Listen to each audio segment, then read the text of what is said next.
Ang naisipan ko guys ay sumulat ng letter of resignation sa isa sa aking mga work.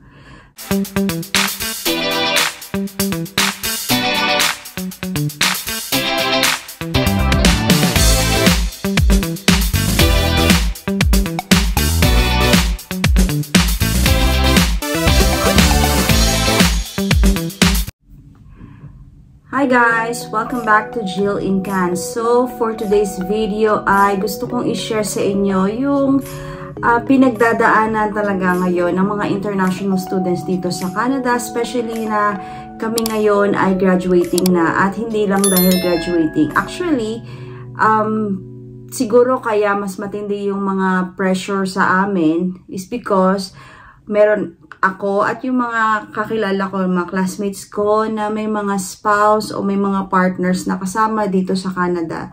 So, ang masasabi ko talaga guys, the pressure is real, the stress is real. Bakit nga ba?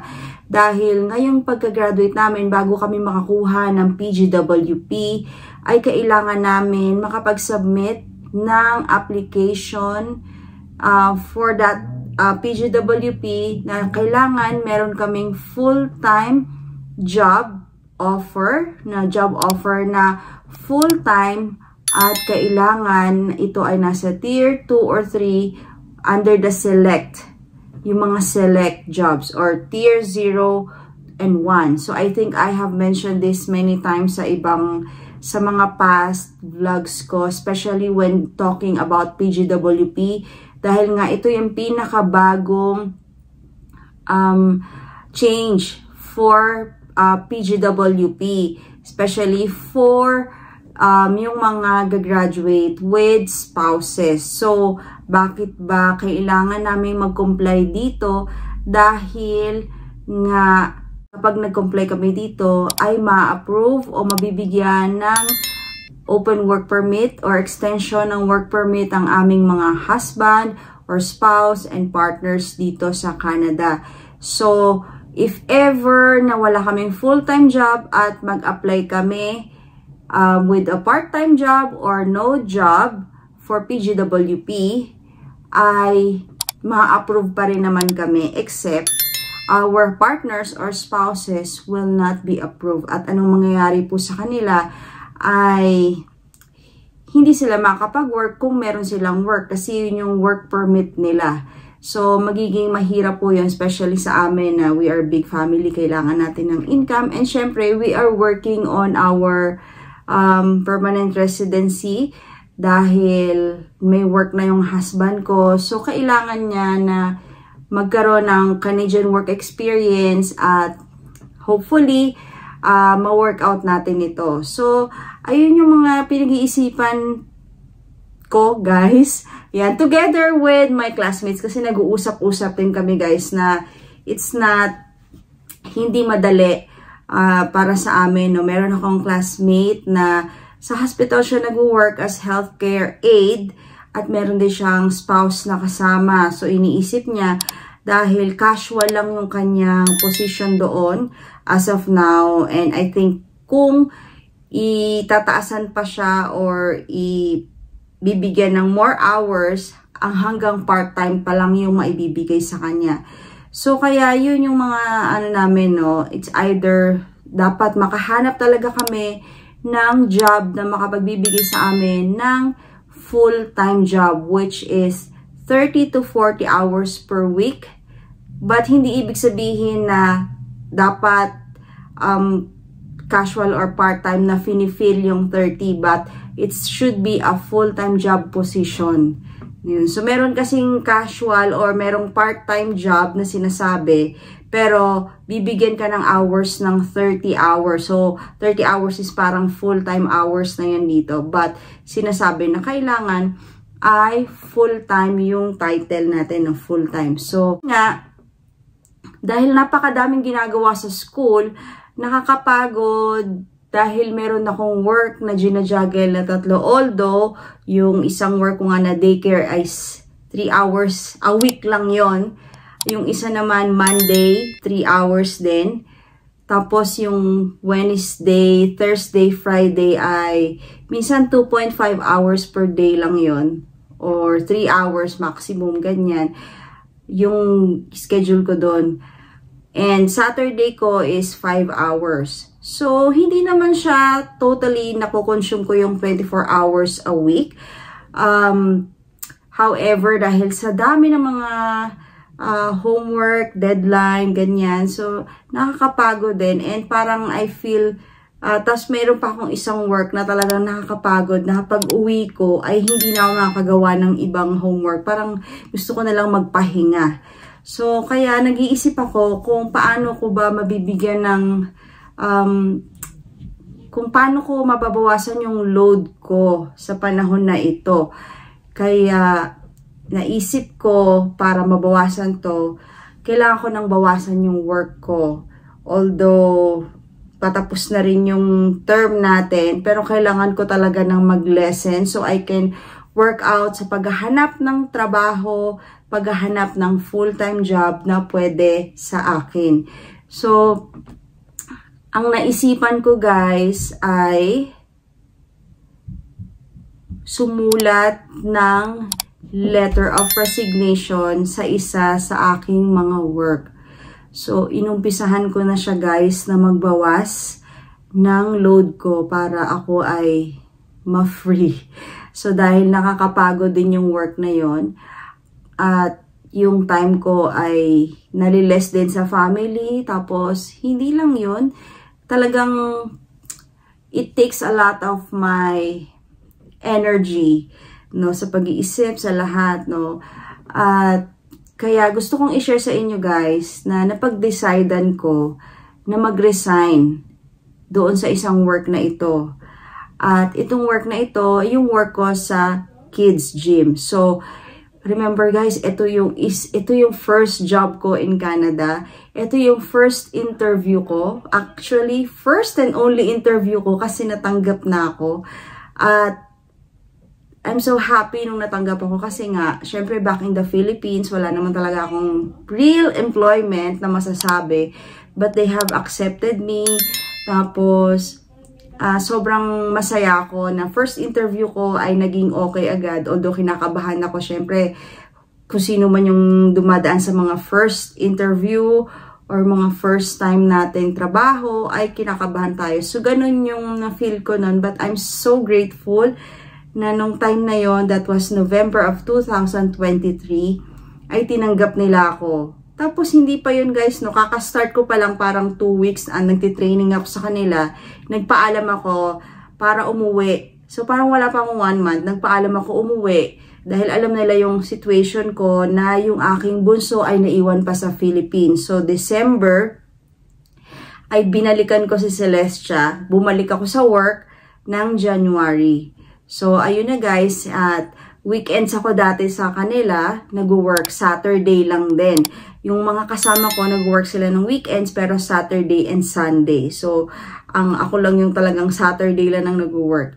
And initially pa nga, nag-start ako na every other Saturday lang ako nag-work noon. Kasi parang iniisip ko na baka mawalan ako ng time sa family ko. Pero in the long, habang dumadaan yung kada Saturday, parang sabi ko, parang iba yung life dito. Na kahit na every Saturday lang pala ako doon, may time pa rin ako sa family nung panahon na yon dahil isa lang naman yung work ko, yun lang. Tapos, hindi pa masyadong ganun ka-stressful yung mga subjects namin. So, parang I think may time pa. Tapos, hindi naman traffic. Kasi iniisip ko dati sa Philippines, di ba, pag may mga work tayo sa Philippines, parang sobrang whole day, talagang pagod na pagod ka. Tapos, yung biyahe mo, talagang sobrang nakakakuha ng oras. Pero dito, so hindi naman. So, kaya, eventually, yung Saturday na work ko ay naging regular na Saturday. Ayan, tapos nadagdagan kami at dahil gusto rin nila na magkaroon naman ako ng time sa family ko pag Saturday, kaya ginawa naman ako ng weekdays dahil yung schedule ko din nahirapan akong makahanap ng ibang work for the weekdays. So dahil dito ay naghanap sila to fit in yung aking schedule doon sa gabi na yon. So 4:30 to 7:30 after school ay nag-work ako ng Wednesday, Thursday, and Friday. Ngayon lang naman nangyari itong second term, last term ko sa kanila ng school term ko, no. So, I'm grateful na nag-adjust sila sa mga needs ko, para sa family, ganyan. So, mabait naman sila. So, parang ang hirap din man na gawin itong resignation letter. But I think I need to decide kasi para makagawa ako para sa aking PGWP. So, kung hindi ko to gagawin, baka ma-delay yung paghahanap ko ng trabaho, ng full-time job. Kasi, ang paghahanap ng full-time job dito, guys, hindi ganun kadali. Katulad sa Philippines na yung resume natin, isang klase lang.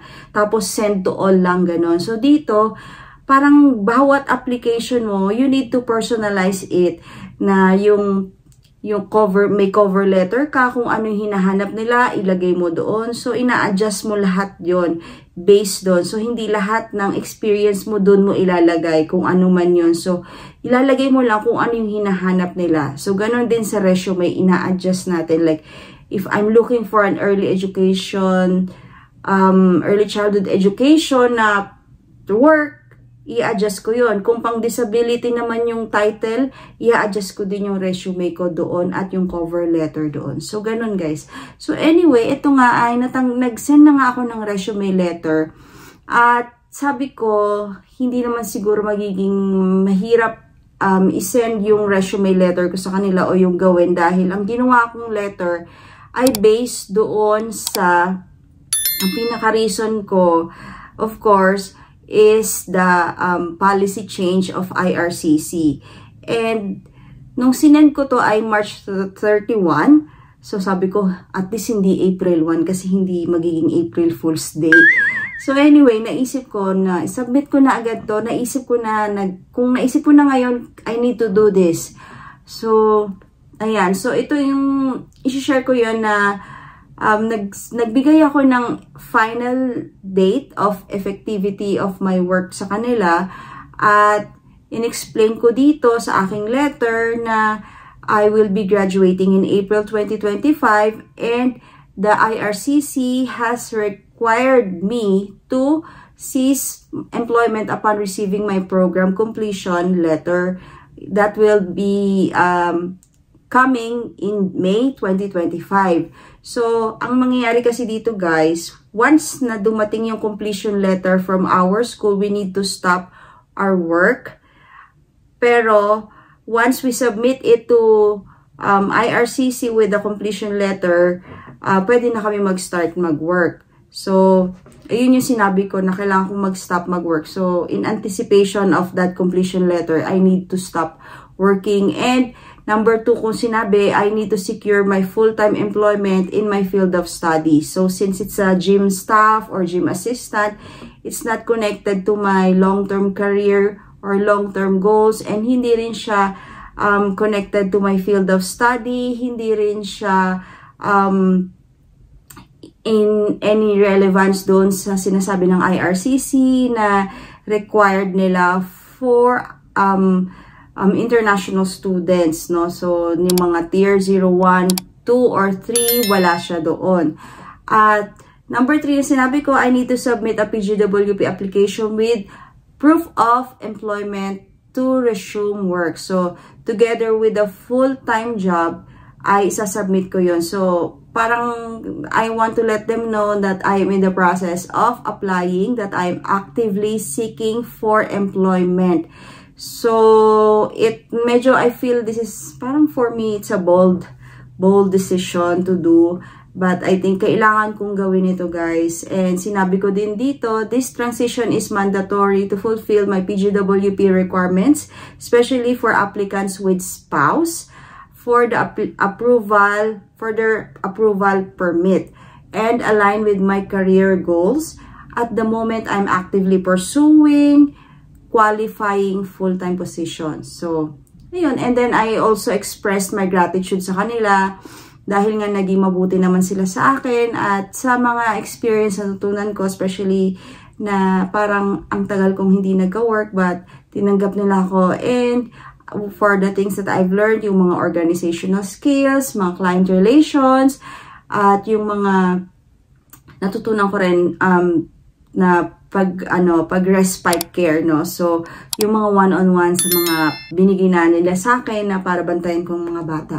So, ayan. And then, so, sinend ko siya ng March 31 ng gabi. Kinakabahan ako, magdamag. Iniisip ko kung paano nila tatanggapin yun. Kasi parang, it was very sudden. Wala akong sinasabi na hint or any seeking for advice ng mga previous days na magkakasama kami. So, wala. Wala akong tinatanong-tanong or wala akong kinoconsult sa kanila. Wala akong ini-inform or anything. So, bigla na lang talagang gusto ko nang sabihin ito. Ayan. So, para din wala na tayong masyadong baka, alam mo yun, minsan baka ikaw pa yung sasabihin na you can still do this or you can still stay, mga ganyan. So, mahirap kasi. At least medyo formal tayo. We write with a letter para yung maayos yung usapan natin. And then, April 1, ng hapon ko pa. So, the next day ng hapon ko pa natanggap yung kanilang reply. So, kinakabahan ako nung makita ko yung reply na to. But, ito yung sinabi nila sa akin. Thank you for sending in your letter confirming the last day with us. And we accept the same. We do see the reasoning behind the request and it's in the best interest for you and your family. We're happy for you that it's something that you've been working towards and wish you all the best for your future endeavors. Let us know if we can help in any way. Ayun guys! So, maraming salamat naman at natanggap nila with open hearts yan. Tapos, yung last day ko nga, papakita ko dito, no? Although wala naman kaming big celebration kasi nagtrabaho pa rin talaga ako, naglinis pa rin ako, pero sinamahan nila ako sa pagtatrabaho ko sa last day, sa pag-set up ng party room. At sa pag-uwi ko nga, sabi ng mga anak ko, meron bang meron kayong pagkain na inuwi? Sabi ko, wala namang handaan eh. Sinabihan lang ako na may plano sila for dinner with the team sa May kasi nga pare-pares kaming mga graduate dahil marami nga kaming international students doon. Sabi niya, but you came out so quickly, so parang napaaga, no? Kaya sabi niya, we will still invite you for a team dinner sa May. Kaya, ayun. So, thank you very much sa aking boss na tinanggap yung aking resignation letter because I know this is for the better. Kailangan kong mag-focus sa mas importanteng bagay na para yung energy ko ay, alam nyo na, mother of 5, tapos ang dami natin ginagawa. Kailangan kong bawasan yung mga load ko para makafocus ako sa paghahanap ng work. Especially, IRCC is very strict ngayon. So, sa mga kapwa international students ko, kung kayo ay pag-graduate na at alam ko yung mga pinagdadaanan natin ngayon ay hindi ganun kadali, but we can do this and just focus, maging updated tayo sa mga policy changes at let's strategize kung ano yung mga pwede nating gawin. Gawa tayo ng mga backup plans, yung mga ganyan. So, at eto nga, papakita ko na yung last day ko sa aking work. So, ito guys. Please watch this.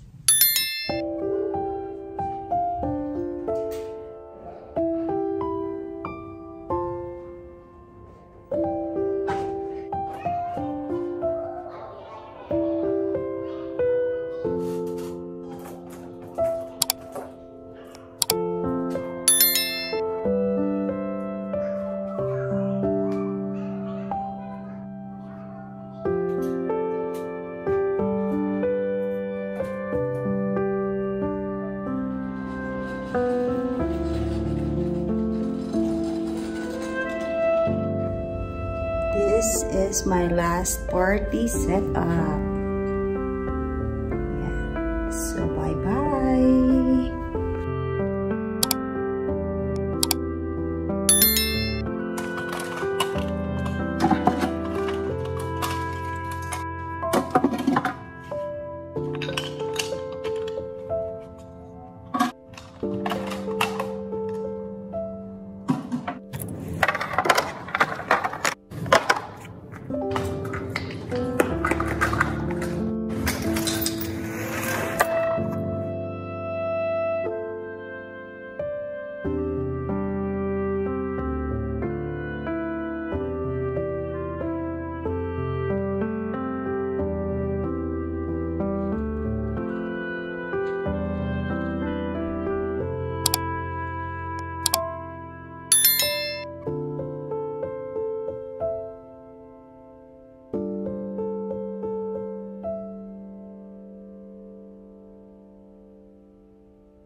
Bye! Guys, so, yan ang aking last day. Ayoko nang umiyak dahil marami pa tayong pagdadaanan. At kung meron kayong gustong i-comment, share, and gustong isabihin regarding this situation of mine at sa aking family, please comment down below. Please don't forget to like and subscribe. And please don't forget to share this video para sa mga gustong malaman yung mga pangyayari dito sa Buhay Canada bilang international student na pag-graduate na, guys. So, thank you for watching this video and I'll see you in my next vlog. Bye!